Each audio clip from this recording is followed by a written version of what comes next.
你好，我係楊明霞醫師。上集同大家分享過不丹點解會係全世界最快樂嘅國家。喺今集我會繼續帶大家去不丹參觀佢哋最出名而且最宏偉嘅3100米咁高嘅虎穴寺。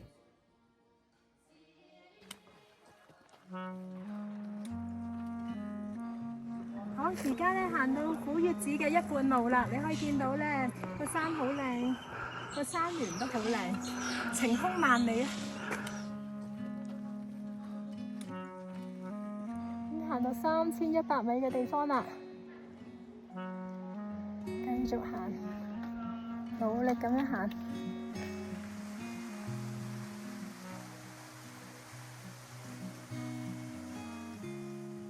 大家可以見到呢度係3100米海拔高嘅地方，呢個虎穴寺。幾經辛苦已經行到啦。以前咧，爺爺有同我講咧，越高嘅地方咧就有啲杜鵑花，嗰啲杜鵑花咧係越高越靚，越高越密嘅，因為佢哋係可以抵禦最艱難嘅環境。咁其實人生都係咁樣嘅，越係抵禦到最艱難嘅時刻咧，就越有美麗嘅人生。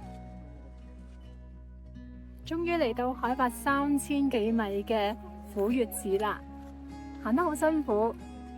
咁因為咧，我第一日咧就唔小心，已經係整到隻腳啦。好彩呢3日咧，我有帶針灸針，用自己針灸，咁所以咧慢慢好返，慢慢行咧都行到呢度。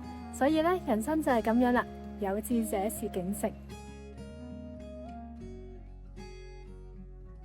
嚟到虎穴寺呢個地方啦，係要首先咧行到最高，跟住而家咧要再落到最低，再上返去。我而家繼續要行啦。呢個海拔3000幾米嘅地方，大家雖然行得好辛苦，但係見到目的地咧都好開心。哇，天朗氣清啊！同大家一樣呢，我一般如果旅行完之後，咁通常呢我就會敷個舒緩保濕嘅 mask，係我自己研發嘅。呢個 mask 係以有機嘅舒緩敏感嘅草本，再加上呢一啲保濕嘅草本嚟到研製嘅有機草本舒緩保濕面膜嚟嘅。咁平時呢，我通常係旅行完之後嗰一日呢，我就會敷一敷，去幫助我改善咧皮膚乾燥嘅問題。因為呢個 mask 佢本身咧係用蠶絲嚟到做嘅，咁所以咧係非常之貼面。好啦，15分鐘之後咧，咁我就會除一除個 mask 啊，咁咧就覺得自己 refresh 好多。咁大家不妨試一試啦。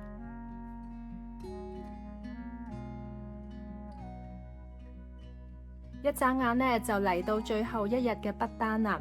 咁喺呢度咧好開心，去咗好多唔同嘅地方，咁亦都係挑戰咗我自己極限啦。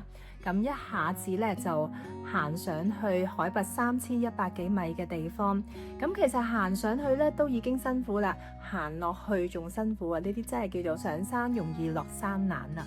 咁但係咧，雖然好辛苦，成個過程咧大概係8個鐘頭嘅行山路程，但係好開心，因為沿途嘅景色非常之靚。因為我第一日就扭傷腳啦，咁行上山咧其實比較難嘅。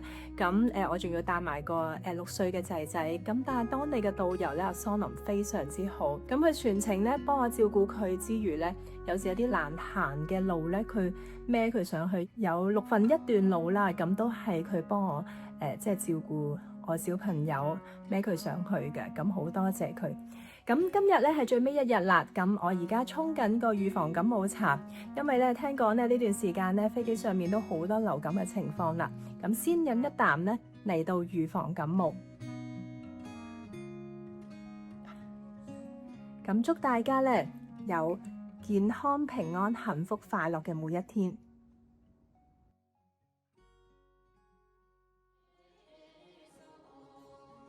喺不丹嘅生活令我深深感受到快樂唔係嚟自於物質，而係嚟自於精神世界嘅滿足同埋內心嘅平靜。